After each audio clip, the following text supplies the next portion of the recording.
তার মধ্যে কেউ যদি নিয়মিত ঘুমানোর সময় সূরা মুলক পড়ে, কত আয়াতের সূরা এটা? 30 আয়াতের, তাহলে বিচারের মাঠে এমন শক্তভাবে আপনার পক্ষে দাঁড়াবে, যতক্ষণ পর্যন্ত ক্ষমা ঘোষণা না হবে ততক্ষণ পর্যন্ত সূরা মুলক আপনার কাছ থেকে যাবে না। এই কথা মুহাম্মদ সাল্লাল্লাহু আলাইহি সাল্লাম বলেন। তিনি আরো বলেন যে রাতে সূরা মুলক পড়লে কবরের শাস্তি হবে না। খুব শক্ত হয়ে দিন কাটাবেন, যে কোনো মূল্যে সূরা মুলক রাতে পড়বই। একটা ত্যাগ থাকে না, আবার বাপ বাড়াবাড়ি, মানে শক্ত মেজাজের মানুষ। এক হাঁটু কাদা দিয়েও তারা চলবে, মহিষের গাড়িতে তারা চলা অভ্যাস।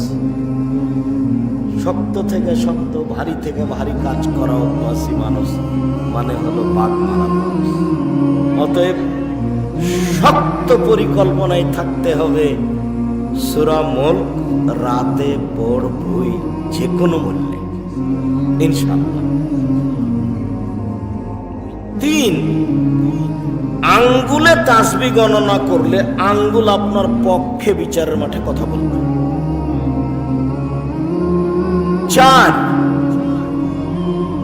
যেগুলি ছেলে মেয়ে যুবক হওয়ার আগেই মারা গেছে, তারা বিচারের মাঠে আপনার পক্ষে কথা বলবে।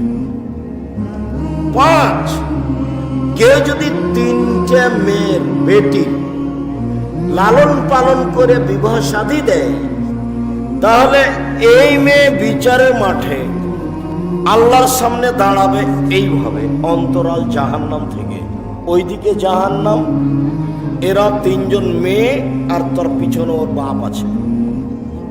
যতক্ষণ পর্যন্ত এদের এই 3টে মেয়ের বাপের জান্নাত ঘোষণা না হবে ততক্ষণ পর্যন্ত এরা জাহান্নাম থেকে অন্তরাল হয়ে থাকবে।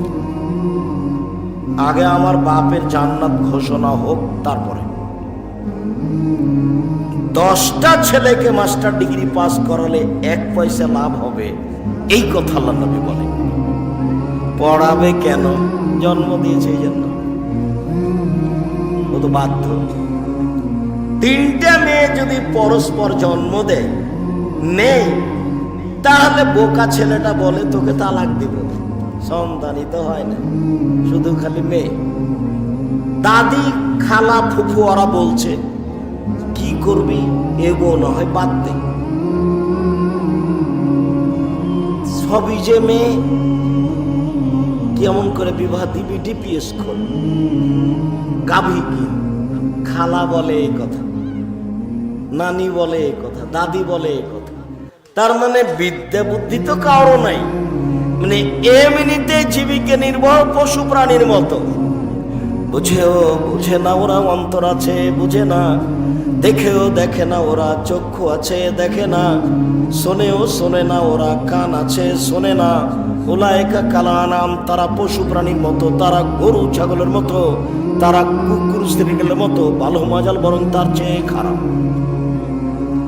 আমি বলিনি, আল্লাহ বলছেন মানুষ পশু প্রাণীর মতো। 3টে মেয়ে হলে স্বামীতে বলছে যে তোকে তালাক দেবে।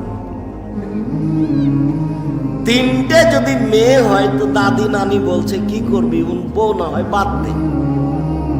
আর একটা যে নিবি ছেলের আশায়, তো সেটাও যদি বেটি হয় তাহলে কি করবি? আল্লাহর নবী বললেন যে বিদ্যা উঠে যাবে আর মূর্খতা বেড়ে যাবে। তো 20 বছর পূর্বে বাগমারা থানায় যত মানুষ শিক্ষিত ছিল এখন তার চেয়ে কম না বেশি? বেশি। তাহলে আল্লাহর নবী মিথ্যা কথা বলেছেন, নাউজুবিল্লাহ মিন যালিক। এইবার বেকায়দা হয়ে গেল না? আল্লাহর নবী বলেছেন মূর্খতা বর্ষণ হবে আর বিদ্যা উঠে যাবে। তো আমরা দেখছি বিদ্যা বেড়ে গেছে, মূর্খতাই উঠে গেছে। তো আল্লাহর নবী কি তাহলে ঠিক বলেননি? 3টে মেয়ে হলে কি হবে এটাই যে দাদির মায়ের জানা নাই, যেই বাপের জানা নাই সে কি আসলে শিক্ষিত মানুষ?